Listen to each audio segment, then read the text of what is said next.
Hey, what's going on, guys? I got a special guest here today. We have Scott Tennant. He's the CEO and founder of Synergy Wellness Group, a holistic wellness company and the exclusive distributor of the groundbreaking Tennant biomodulator device designed to help manage various types of pain in the body. Scott, how are we doing today? I'm very good. Thank you. Thank you, Jordan. Yeah, I'm excited to have you on the Clockedin podcast. Scott's a good friend of mine, and I just wanted to kind of share your journey with my audience. So, Scott, where did your journey begin?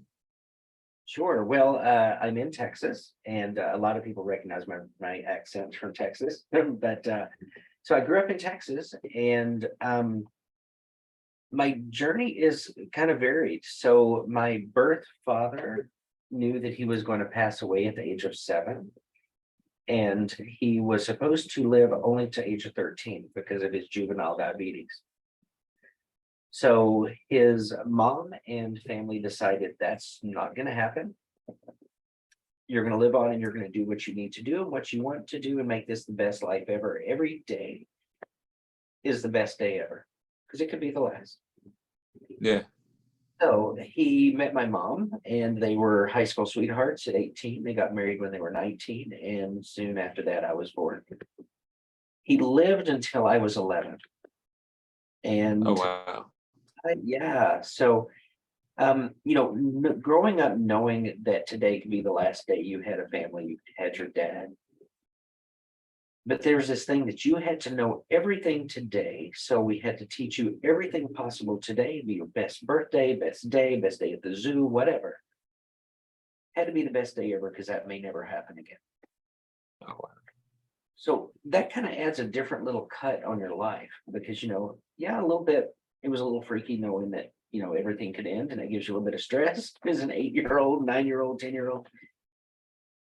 But it was also a gift when you look back because it teaches you how to look at life a little different. So he passed away. My mom married my stepdad that I call my dad, Dr. Jerry Tennant, when I was 14. Wow. Yeah. I appreciate you sharing that. And yeah, I'm sorry to hear about your loss because the thing is, most of us take time for granted. But when we view it as a scarce idea, it's like when people go on vacation, they're like, I got to make the most of this day because it's scarce. Yeah. And for you to live your life like that, it's incredible. It changes you. It allows you to live multiple lives. It does. And so I like to say I was raised basically as an adult. I did adult things. I've been to the Playboy Club when I was like 8. I met the Brat Pack at concerts because they'd come out and hang out with the 8-year-old because it was a little different back then. They had dinner in the round. They had a round theater stage in the middle, and you had dinner around it. They'd do 2 shows a night, and were very personal, like almost an old Vegas type of thing. They had it in all the big cities. So of course a singer would come out and talk to me, right? You're 8, like, hi, Yeah. how are you? Here, I'm like, you're Frank Sinatra. Here to see you, but that I definitely remember as being like 6, 7, 8. I would go to that with friends at conventions and stuff, would go to the zoo with all the other kids. So after that, we'd go to the dance clubs and I would dance with my dad's business partners' wives. And, so I was like at bars at 2 a.m., it was crazy. I was places that, it's like me and Brooke Shields and people, it's like, that's the kind of life I had that I got to see things before anybody else. Yeah. So when my stepdad, Jerry, when he married my mom, he came in and said, you don't have to be an adult anymore. You can be a kid now. Oh, wow. I'm not going to replace your dad. I had a car, a driver's license, a credit card at 14, and a driver's license. And a trust account. Yes. Yeah. Wow. You can relax. He said, I'm not going to replace your dad. I'm going to enhance your dad. Your dad did an awesome job. But now you get to make some mistakes because I'm your dad. I'm going to handle this for you. You don't have to think, tomorrow's not going to be the end. Yeah. but you can do everything you want to do. Just like what my dad said. So I said, okay, I get it. So that kind of started my life, and him being a doctor and world renowned. He did some of the first outpatient eye surgery ever. And Wow. I got to see that. And I got to see these miracles happen because you take the patch off the next day after you took cataract surgery off, and they were blind yesterday. Oh, wow. I take the patch off at 14 during the summer, and I'm the first person they see. I'm like, this is what medicine should be like. They were blind. I met them yesterday when they couldn't see anything or much at all. Yeah. Yeah, take the patch off, and they go, hey, you're wearing a black hat. Wow. That was the first thing they saw again. And so we went along for a while, and that was in the 80s. But in 96, my stepdad came in and he said, I need to retire today. Oh, shit. Today could be the last day, right? Yeah. All So you were, showed up. Oh, I'm like, today? He's like, I'm not well. And the doctor said, you need to retire today. oh, wow. I was running the office. We had a study going with the FDA for a laser that became LASIK eye surgery to get rid of glasses. And we had surgery scheduled tomorrow, and he left. So Yeah. everybody walked out, but the two main technician and a nurse and myself. All the Really? other had their purses and left. Wow. And we have to call the patients, tell them, can't do your surgery tomorrow. Dr. Tennant retired. That's a profound I mean, because you're literally sitting there, and these are people who've been with you for years and years and years, and they don't believe that the ship can be righted. Yeah. Yeah. And, our patients have always been our family because you get to know them, right? Of course. I would say, I can't help you tomorrow. But, Yeah. I had to go find another job. My dad's having to go into medical treatment. The doctors were saying, we don't know what's wrong with you. Yeah. And they told him, they said, we can give you steroids and you're going to look awesome. Because he was starting to, get gaunt and funny. He had 32 viruses that had gone up his nose through the mask. Oh, wow. And his body was basically turning on itself. He made no platelets. So they said, well, if we give you steroids, you're going to plump up and you'll look awesome. I heard while you die. Yeah. Coming from the past, today could be the best day and the last Of course. day. We're going to make you look awesome. We don't know what. So we went through 6 years of him trying to figure out what's going on. And then finally he came in and he said, I figured it out. Yeah. It's Western medicine treats, sick care. They treat you when you're sick, not well. I'm sick. Figure out what the root cause is that made me sick. That's how you fix it. Not the symptoms, not steroids to make you look awesome. So he went back into history and he looked at everything that was used in the past and currently to heal people. Wow. And he said, it's got to be more on the natural side, right? Because, drugs, there's no new drug right now being created for this. They don't even know what this is. So he started looking at things and he found out that the body is voltage, and that when you're sick, your voltage goes down, like your car battery discharges and you turn it on, it goes click, click, click.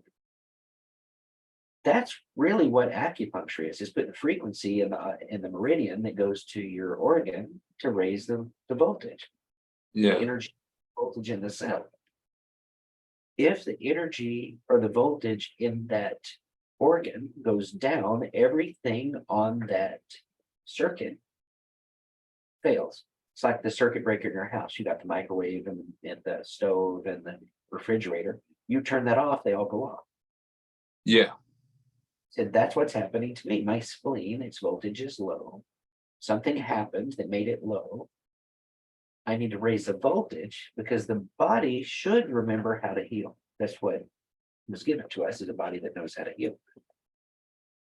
And sure enough, he raised the voltage with frequencies that were aimed at his spleen. And sure enough, his platelets started to go up. Oh my. And this is so profound, because when you sit there and think about it, you have to change the way of thinking. So if your dad didn't have that change where he goes, I just want to get better, instead he goes, we have to cure for wellness, not sickness, then he never would have had this change of thought and this change of ideas and perspectives. Huge. Absolutely true. And so he said, now we need to take these frequencies, come up with one with the heart and the brain, the all the different organs, put that in a machine that puts it in your body. Yeah. Well, and if you look at that, you can do everything you want to do, like my birth dad and my current stepdad thinks, is there's always a solution. You just find the answer, fix it. That's what he thought. So we put it in a machine and we create it. That's the biomodulator. So really what we do is we heal people when others can't. Wow. Yeah. And that's where we found people like Tony Robbins. He will tell you he's come here to help. Absolutely. So Scott, you're sitting here seeing what this machine did for your dad. What are your thoughts in regard to, should I just tell everyone I know about this? Because it's a tough situation. It's like we know something and most people are like, so what, who approved, who did what, how does this work?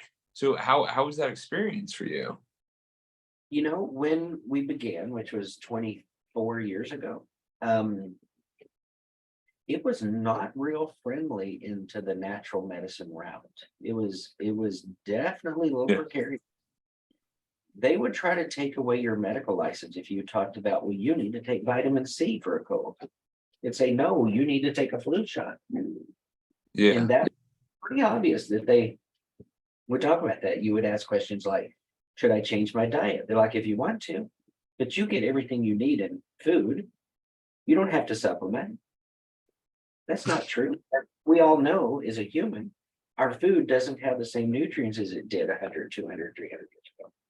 Yeah. When they would tell you even 23 years ago, your food is all you need. Yeah. You didn't have to eat. A doctor gets like 12 to 16 hours, I think, of nutrition information or study. So when they say, Jordan, do you eat clean? You're gonna go, yeah, pretty much. They're gonna go, awesome, do more of that. Well, you might And say, that's well, so vague. yes, because you may be thinking, well, I used to eat all the bread and all the French fries on my Chick-fil-A sandwich that was fried. So now I get the grilled one. I eat pretty clean. Well, Yeah. the doctor just gave you bad advice. Do more of that. You're gonna say, well, now I can eat a burger at McDonald's. As long as it's not fried, right? So I'm gonna get well. I'm doing well. I'm getting everything I need for my food. No, you're not. Yeah. So what they think they hear, what they say, and what you hear are completely different things. What Yeah. should say, here is a diet I recommend. The pyramid we saw, the food pyramid, is upside down. It was designed to feed the grain producers of America in a bad time. It really should be turned upside down. Yeah. The meat and the vegetables should be at the top of the list, the things you eat the most of, and the bread and grain should be at the bottom, the things you eat the least of. Yeah. But it was down to make money for the farmers in the Midwest. Wow. And these are the things that are very interesting. And Scott, this is why I wanted to have you on, because you're providing a perspective that's very different than the conventional, I eat clean. No one even knows what that means. They don't. And they assume, or do they, that what you're hearing is real. Because if you look at sick med, when do I as a doctor make money off of you? When you're sick. Yeah. So I'd like you to be sick as much as possible.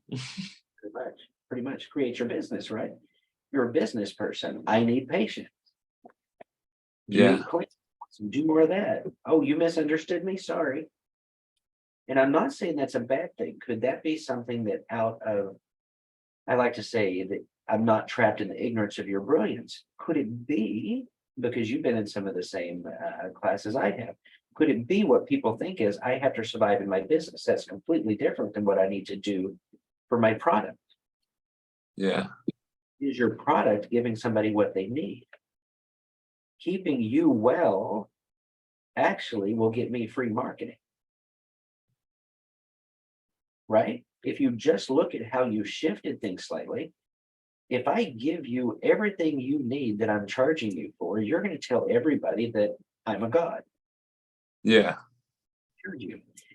If I don't get you well, then they're going to go, well, I thought my doctor was awesome, but I'm going to stick with him because that's what I do is you go to the doctor. Yeah.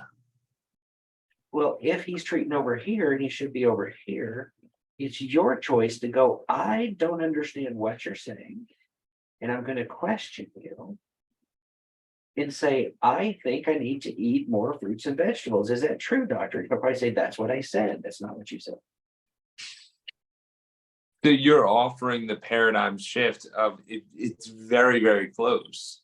And instead of a doctor being like, hey, just give me the tools to be healthy, and you get referrals on the back end, instead of trying to keep the 8 people you have, keep them sick so they keep coming back to you. If you get them healthy, they Yes. And I don't think there's anybody out there that's the evil doctor do that's that specifically. Yeah. I think it's that you do a business and you do what you were taught, which I have a pill for that, Yeah. a shot for that. I got you when you get sick. So out of the perceived, what am I supposed to do? They're doing their job. Is it something you need, or are they giving you what you need? Yeah. It's correct information. Not everybody needs to buy Cheetos. I don't know anybody that really needs to buy Cheetos, but it's a great product, but they didn't go into it saying, I'm going to harm you. They thought people want Yeah. things and savory and awesomeness. And then you make 100%. live on it. So not my problem. 100%. So you had a different perspective of looking at wellness first, and then you mentioned earlier that Tony Robbins came to you guys. What happened with that situation? So he was just not feeling well.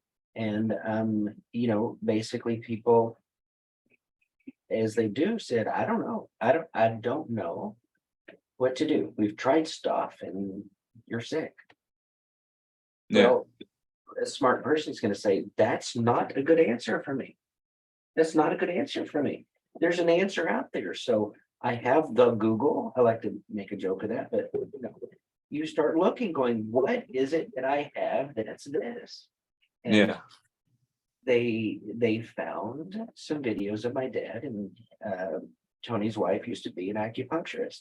So Yeah. she heard some stuff. She's like, that's an answer. That's an answer that's different than we don't know what to do for you. Yeah. So let's go see what this is. And then you start looking at it, and you say, don't let you get any sicker. Let's look at your diet. Let's change your diet. Let's see what you're doing, see what's going on. And this is with any patient, doesn't matter who it is.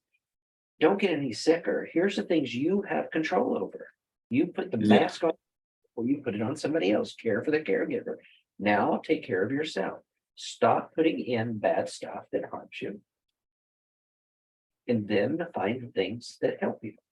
It's quite simple. When you look at that, we don't say eat cleaner or eat more clean or eat more what you already say you eat. No, what do you eat? Yeah. What do you eat? Here's what we suggest for your blood type, for your body type, whatever. You need more meat than the other person, or you need less meat than the other person. You need more of a vegetarian, but with some meat, protein, and things, but more balanced. You look at that, so they're saying everybody needs to eat that thing that we all learned, that food triangle. No, forget that thing. Then we say, what side effects are you getting from the medications you're on? Yeah. That leads things. We look at all their symptoms. They come in for one thing, look at all their symptoms. What's going on? Yeah. Put those things together and you start to stack them up into the organs that's affected by. Okay.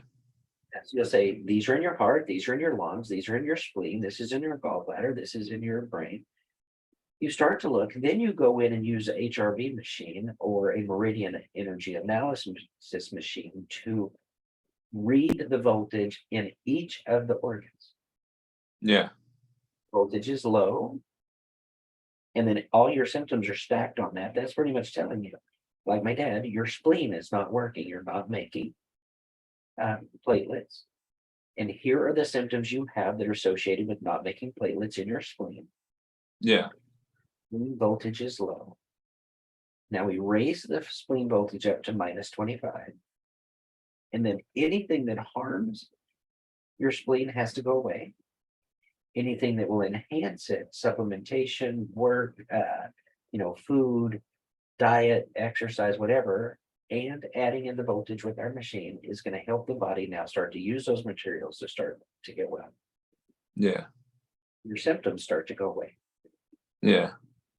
Because, disease is diagnosed by taking a group of symptoms and lumping it together and say, it appears you have diabetes, but they say you have diabetes because you look a lot like that dude that has diabetes. Yeah.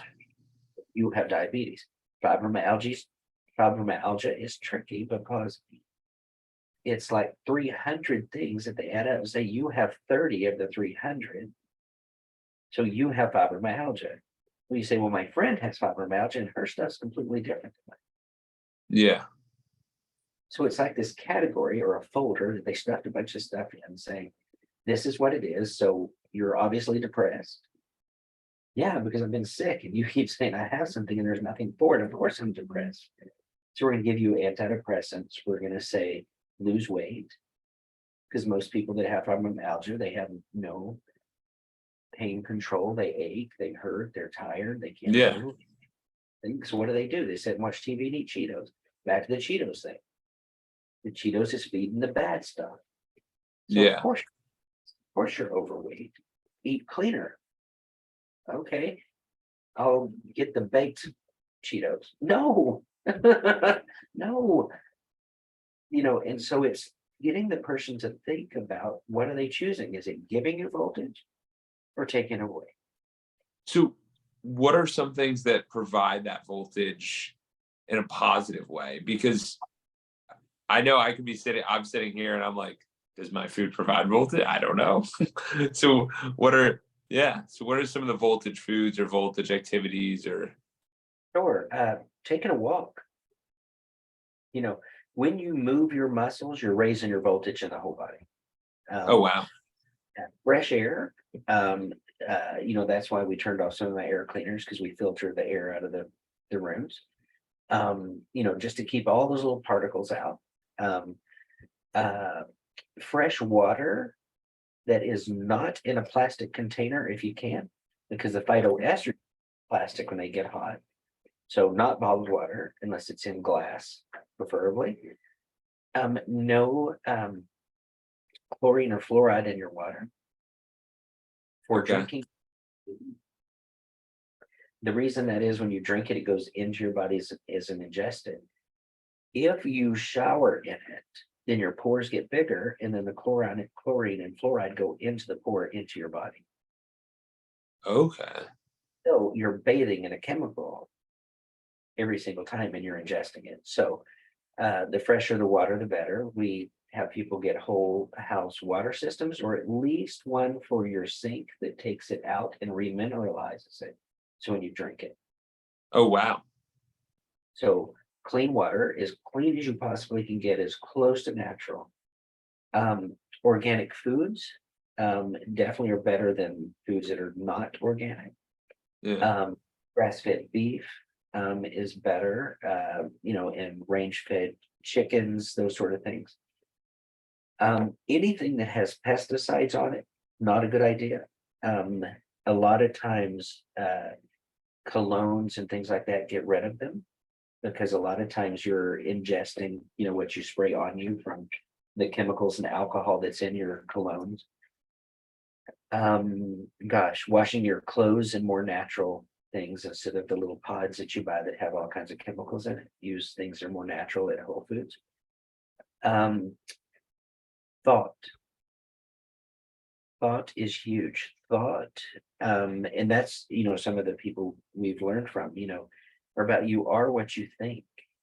Yeah. Actually in the Bible, you are what you are around the most. So when you look at that and how deep that is, if you say, if I think negative things, those are the people that say, Jordan, it always happens to me.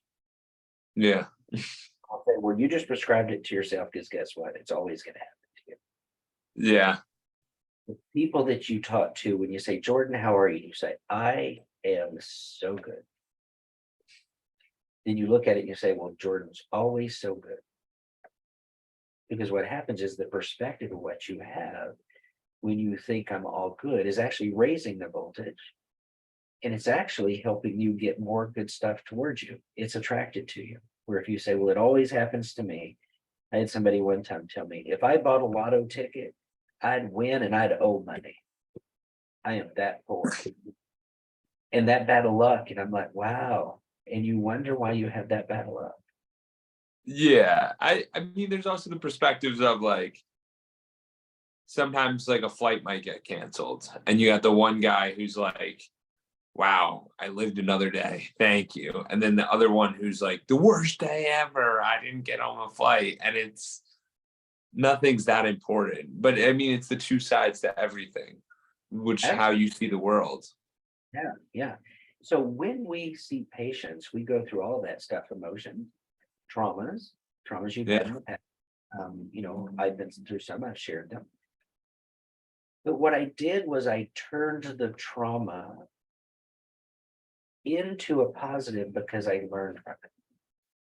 Yes. My dad knowing he was going to die was actually a huge blessing, because he gave me the best of himself until the day he died.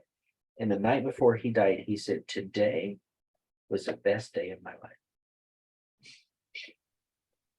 Because we had like a little family reunion and we were, doing things, and the kids were out playing, all of us and all the family and family from both sides. And it was just magical.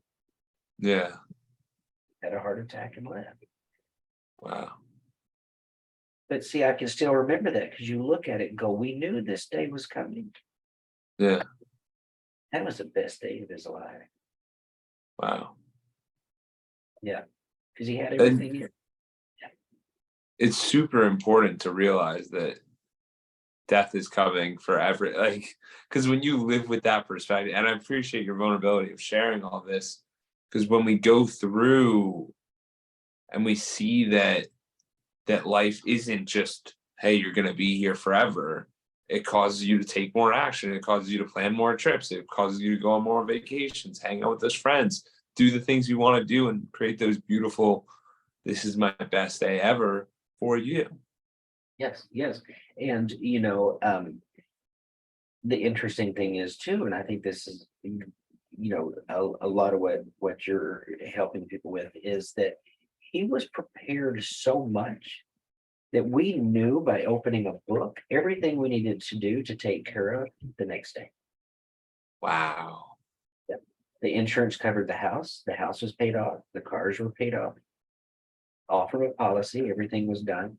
My trust account flipped over the next day. So we instantly had the money we needed from the insurance policies and all the monies. We just made one phone call. Here's the person you call. Here's what happens. It was like a life manual. What happens when? Yeah. We knew exactly what to do. My mom and I, we knew exactly how to handle it, who to call, who the funeral director was, what we do, who we call, when we call it. It was such a blessing, but you look back and see that was a little OCD in his life. But what he did was he took care of his family. Yeah.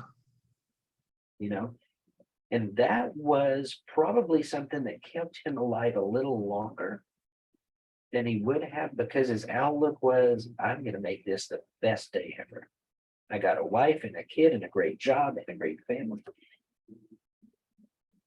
And today we're having barbecue. And it was that kind of thing. It's like, that is awesome. We're going to the movies. Yeah. Yeah. That They've said that longer lives happen with deeper relationships.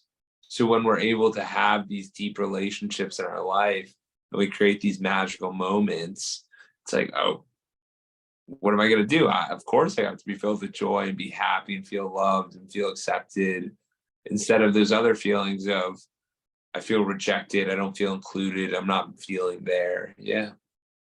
It's powerful. So, yes. You were talking about earlier about the guy who says, my plane was canceled. So, in the last 4 years after knowing Tony Robbins, I've traveled a lot. But I've had, I think, 2 planes that were delayed more than 3 hours.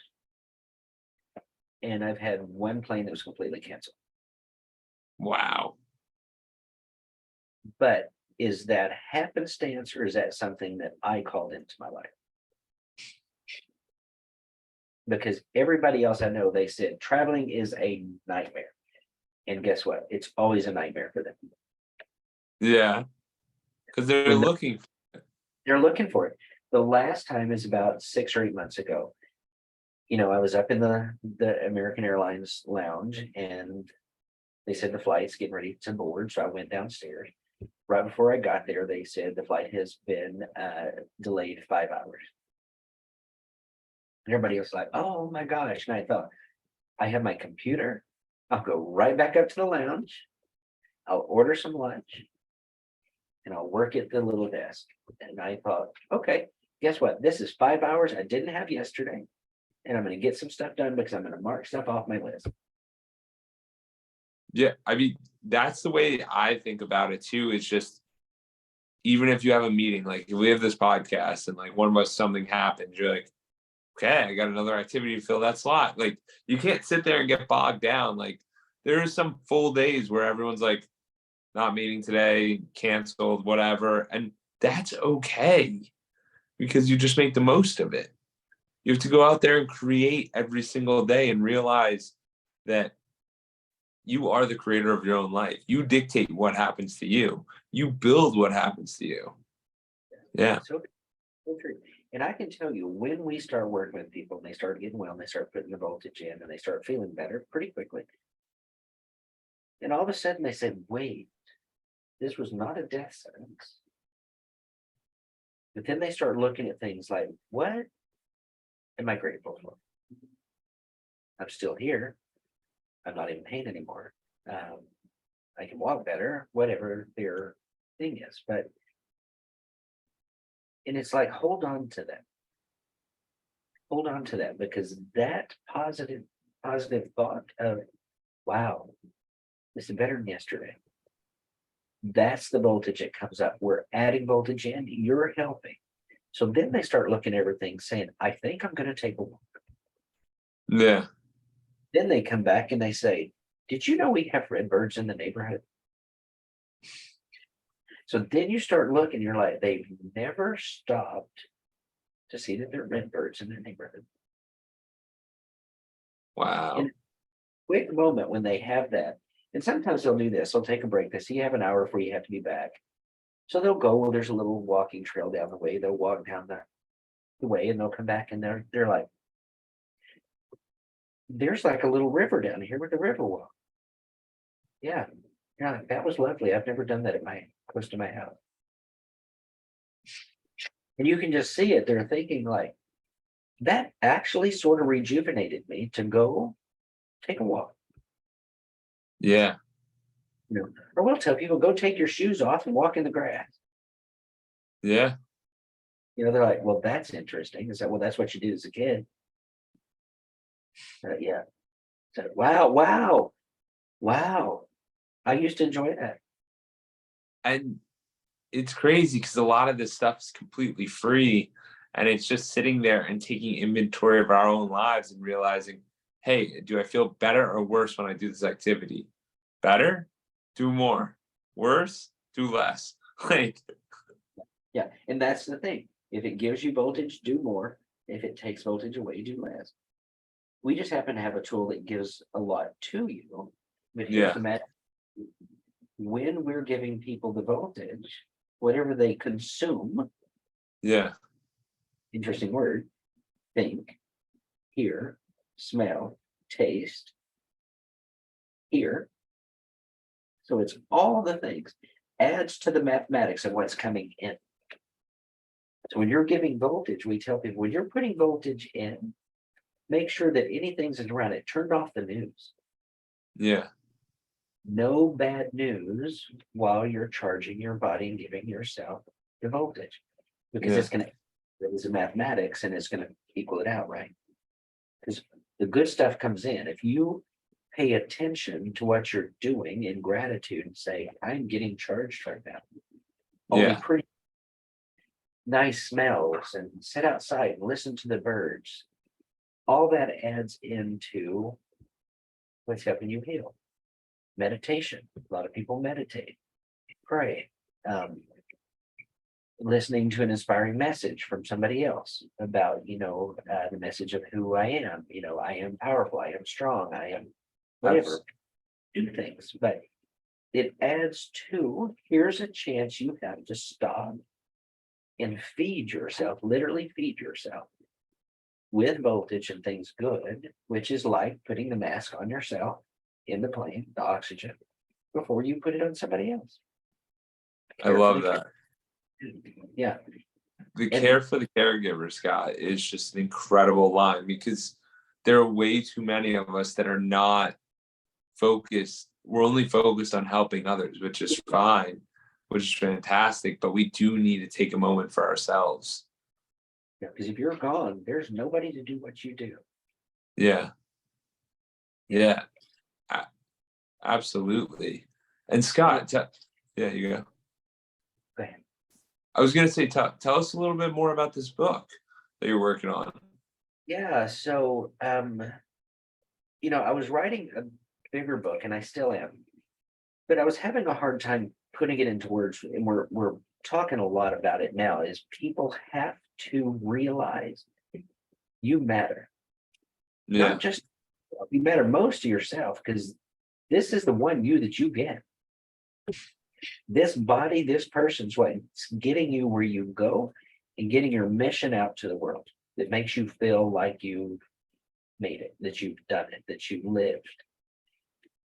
They forget that. They say, no, I am my product. You're not your product. You're not your product. You're not your business. That is something you get to do, but you are this. So Yeah. the first book is going to be it's called Mindset Reset. Yeah.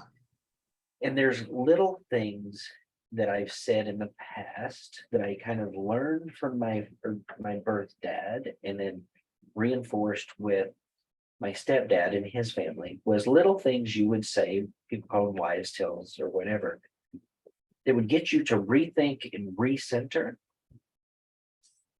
And so I wrote them down as questions.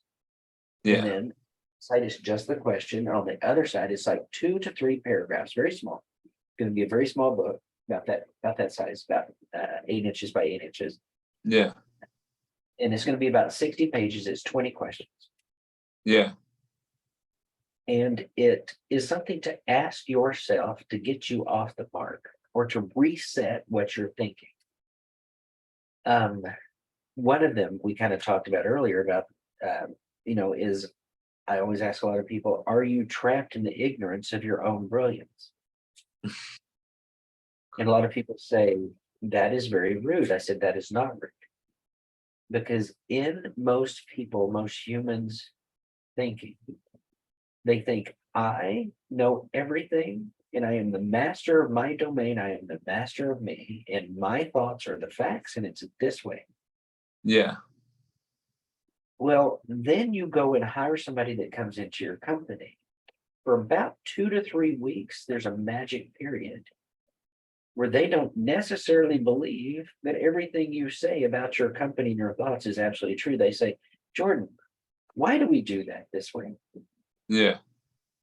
Because you could do it that way. When Yeah. people say, do it my way, only my way, you have to do it this way. The problem is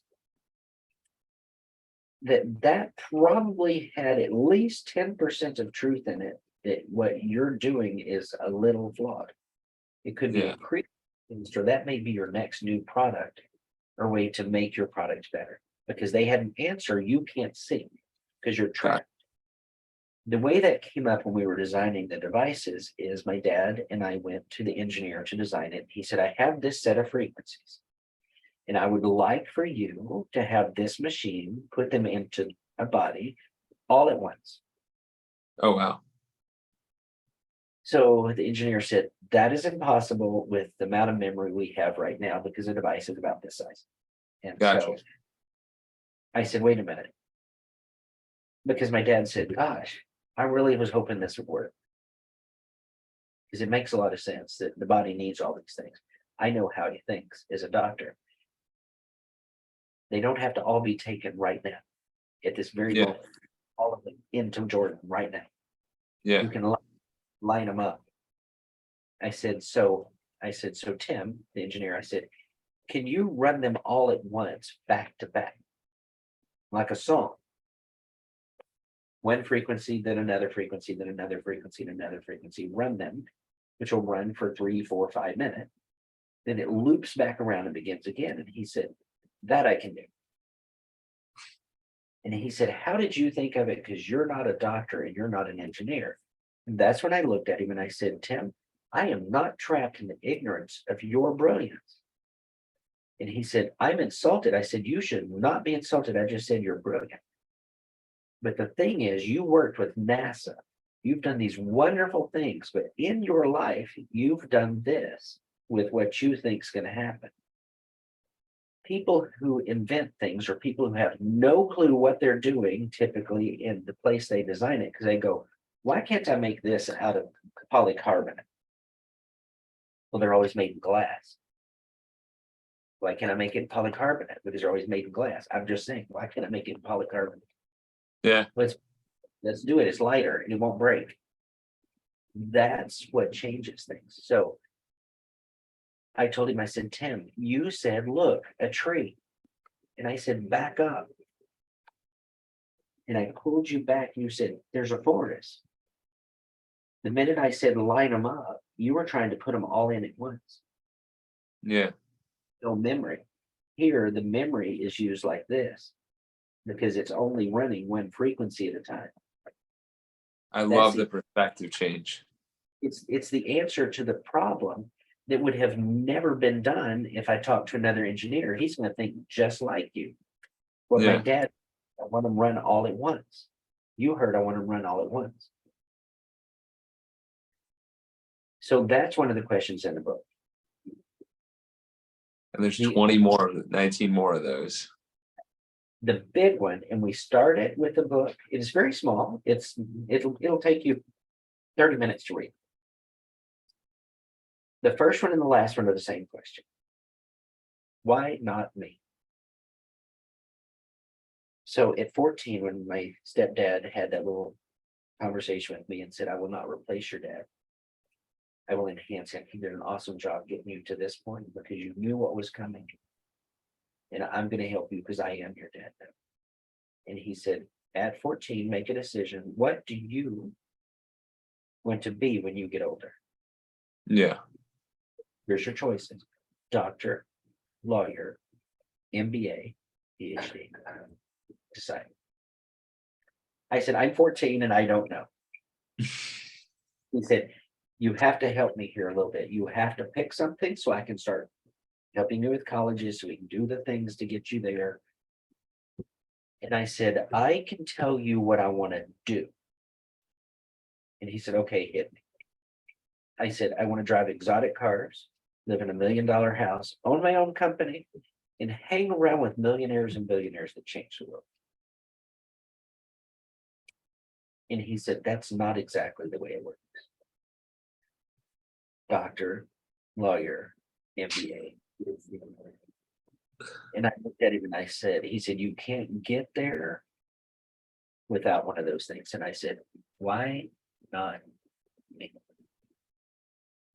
That was not a question. That was a statement. Why not me? Watch me. Yeah, that's profound. And I did not know that, Jordan, until I met Tony Robbins and I met him in person. As a Yeah. human, that person. And when he said, life will never be the same when you start to look at how you can use patterns to change your life. And I thought, that wasn't a question. Yeah. So the beginning chapter is, why not me? Have you asked this of yourself? Yeah. There's a lot of, why not me? Which is, oh, poor pitiful me. Why not me? Why can't I win the lotto? He didn't buy a ticket. Yeah. That's the question. So when you buy a lotto ticket, that gets you to why not me? I can win. Yeah. See yourself and decide, I matter. I can make my decisions. I control this. I control my health, my well-being, my finances, everything I do, everybody I know, I control. The last chapter is, why not me? Exclamation. Yeah.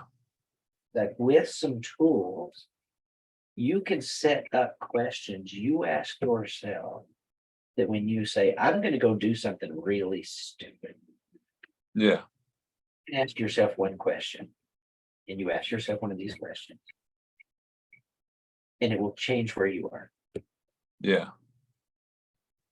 And when you change where you are, you make a right decision. Yeah. And trapped in the ignorance of your brilliant is one of the other ones that is really big for people is I hang out with a lot of people that are philanthropists, and Absolutely. they may only be able to give $100, but to them that's a lot of money. But they look back at it and say, I am a philanthropist. I do care. I gave $100. So one of the chapters is, and a lot of them also want to do that, but they also want to teach. They want to go, like, if they give to the library, they want to go teach people to read, but they don't. Yes. So I came up with a chapter that says, it's kind of in the middle. Are you gifted enough to give?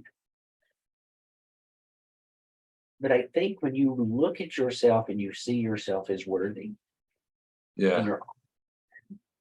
you then say, no, it's my duty and it's a privilege to be able to give that $100 and to go to the library and teach people to read. I love that. Yeah. But that's also good positive voltage coming back on you, right? Because in the giving, it is the receiving. Yes.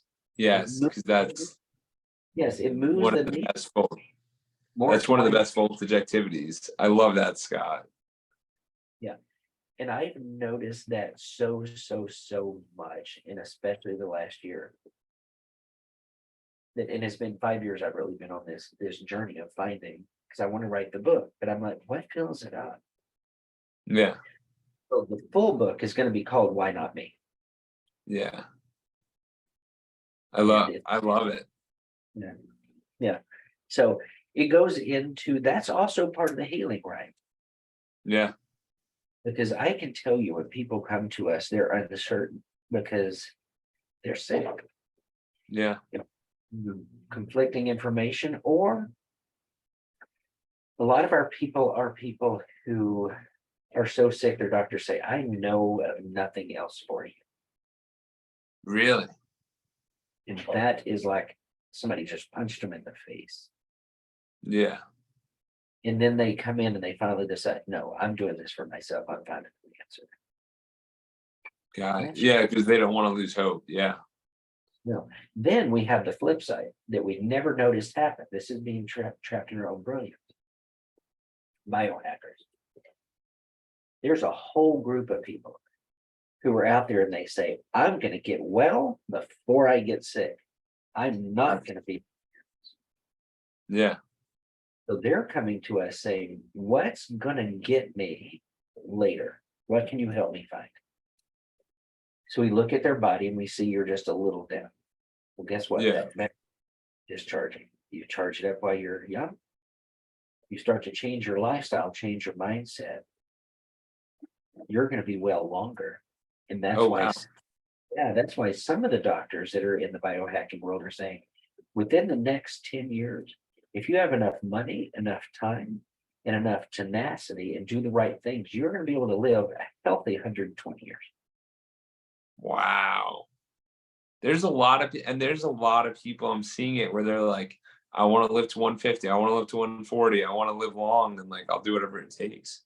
Absolutely, absolutely. And take a look at, when you look at people in general, you look at them physically, and you look at pictures of people that were 50 years old, 50 years ago, they look old. They look old at 30. You Yeah. know, I remember my grandparents at 40 looked like they were ancient. My grandmother already had a cane and a sweater, her Yeah. huge Cadillac. I'm like, you were 40. When I was 40, I was like, woo, I finally grew up.